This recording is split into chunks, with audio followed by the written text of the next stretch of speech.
Assalamualaikum warahmatullahi wabarakatuh. Selamat pagi, selamat siang. Semoga semangat kita tetap semangat pagi. Apa kabar anak-anak? Semoga kalian semua dalam keadaan sehat walafiat. Pada pertemuan kali ini, kita masih melanjutkan membahas reaksi redoks dan elektrokimia, yaitu tentang hukum Faraday. Tujuan pembelajaran kali ini, setelah kalian mempelajari tentang hukum Faraday, diharapkan dapat menerapkan konsep hukum Faraday dalam perhitungan sel elektrolisis. Hubungan kuantitatif antara muatan listrik dan perubahan kimia atau reaksi redoks dikemukakan oleh Michael Faraday yang dikenal dengan hukum Faraday. Hukum Faraday 1. Di dalam sel elektrokimia, massa zat yang diendapkan pada elektroda sebanding dengan besarnya muatan listrik yang melewati suatu zat elektrolit. Sehingga dirumuskan M sama dengan E kali F, di mana M adalah massa endapan dalam satuan gram. E adalah berat ekivalen. F adalah muatan listrik. Satuan untuk menentukan dalam aspek kuantitatif pada sel elektrolisis adalah Faraday. Faraday didefinisikan sebagai muatan listrik dengan satuan Coulomb dalam mol elektron. Berarti 1 Faraday sama dengan 1 mol elektron. 1 mol elektron mengandung 6,02 kali 10 pangkat 23 elektron. Sedangkan muatan 1 elektron sama dengan 1,6 kali 10 pangkat min 19 Coulomb. Berarti 1 Faraday itu sama dengan 1 mol elektron, yaitu jumlah elektron dikalikan muatan elektron. Ketemu 96494 Coulomb dibulatkan menjadi 96500 Coulomb.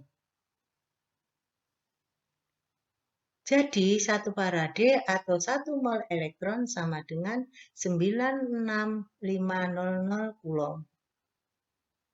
Hubungan Faraday dengan muatan listrik Coulomb dinyatakan dengan Faraday sama dengan Q dalam satuan Coulomb per 96500.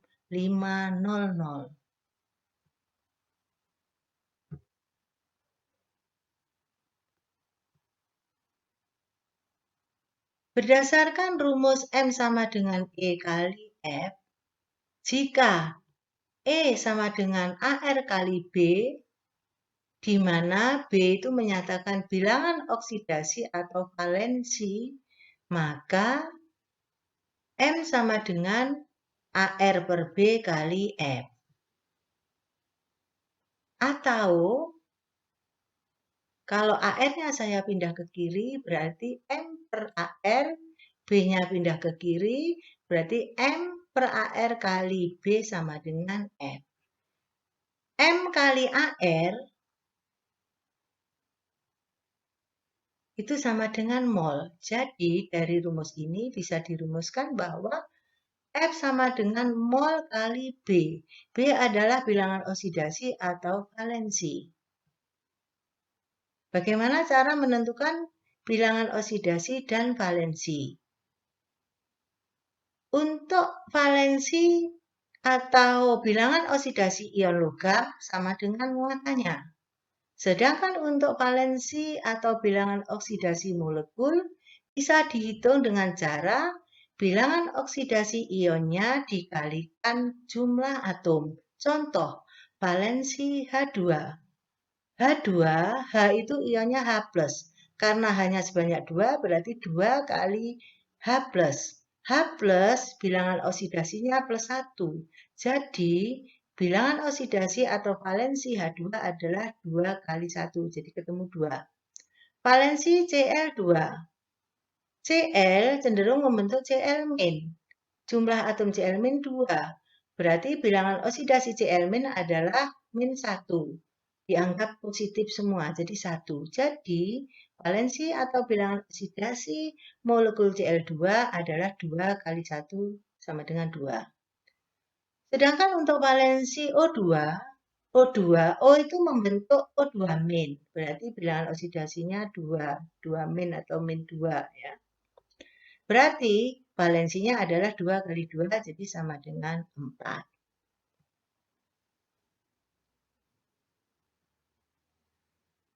Apa yang dimaksud dengan muatan listrik 1 kulom?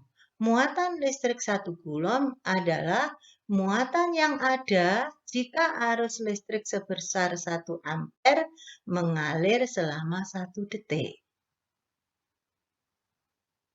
Jika F sama dengan Q atau muatan listrik per 96500 dan Q dirumuskan I kali T, maka dari rumus M sama dengan EF bisa ditulis menjadi M sama dengan EIT per 96500. Di mana M adalah massa zat atau massa zat yang mengendap, satuannya gram. I adalah kuat arus, satuannya ampere. T adalah waktu, satuannya detik atau sekon.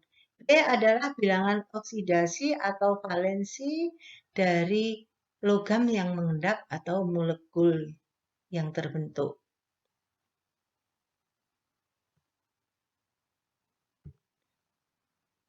Untuk lebih jelasnya memahami hukum Faraday, saya tunjukkan contoh soal. Pada elektrolisis larutan ZnSO4 dengan elektroda karbon, digunakan arus listrik sebesar 0,01 F. Jika ArZn65, tentukan berat Zn yang mengendap di katoda. Untuk soal ini, kita cermati apa yang diketahui. Nah, yang pertama, karena nanti membutuhkan bilangan oksidasi atau valensi, maka dari larutan ini kita tulis reaksi ionisasinya. Zn plus SO4 menjadi Zn2+ dan SO4 2-. Nah, karena yang ditanyakan zat yang mengendap, nah yang mengendap itu yaitu reduksi dari ion positif ini direduksi menjadi endapan Zn. Kemudian bilangan oksidasi valensi Zn. Kita lihat dari sini. Zn membentuk ion Zn2+. Muatannya 2+ berarti biloknya plus 2. Jadi valensi atau bilok Zn sama dengan 2. Kemudian menghitung E.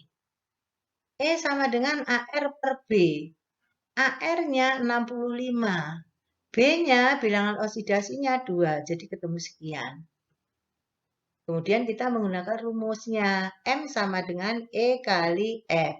M-nya yang dimaksud adalah massa Zn, E-nya ya E-nya Zn. Nah, kita masukkan E-nya ketemu ini, F-nya ini. Nah, jadi massa Zn yang mengendap adalah sebesar 3,25 gram. Nah, mengendap di katoda. Karena di dalam reaksi elektrolisis, ini kita lihat ionnya, kation mengalami reduksi. Reduksinya di katoda, kalau anion mengalami oksidasi. Kita lanjutkan contoh soal yang kedua.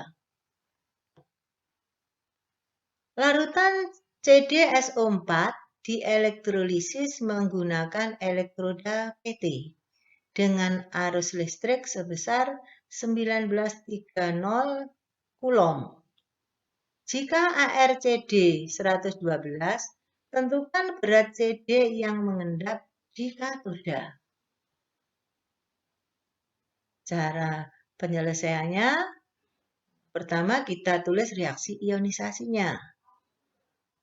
Dari reaksi ionisasi, tahu ion-ionnya, kita bisa menentukan bilangan oksidasi atau valensi CD. Ternyata valensi CD 2. Kemudian menghitung ECD. Ketemu 112 per 2, 56. Karena 1 Faraday sama dengan 96500 Coulomb, maka di soal ini diketahui 1930 Coulomb. Ini dijadikan Faraday. Dibagi 96500 ketemu 0,02 Faraday. Nah, kemudian kita menggunakan rumus N sama dengan E kali F. E-nya 56, F-nya sekian, jadi ketemu sekian. Jadi berat CD yang mengendap di katoda sebesar 1,12 gram. Mudah bukan anak-anak?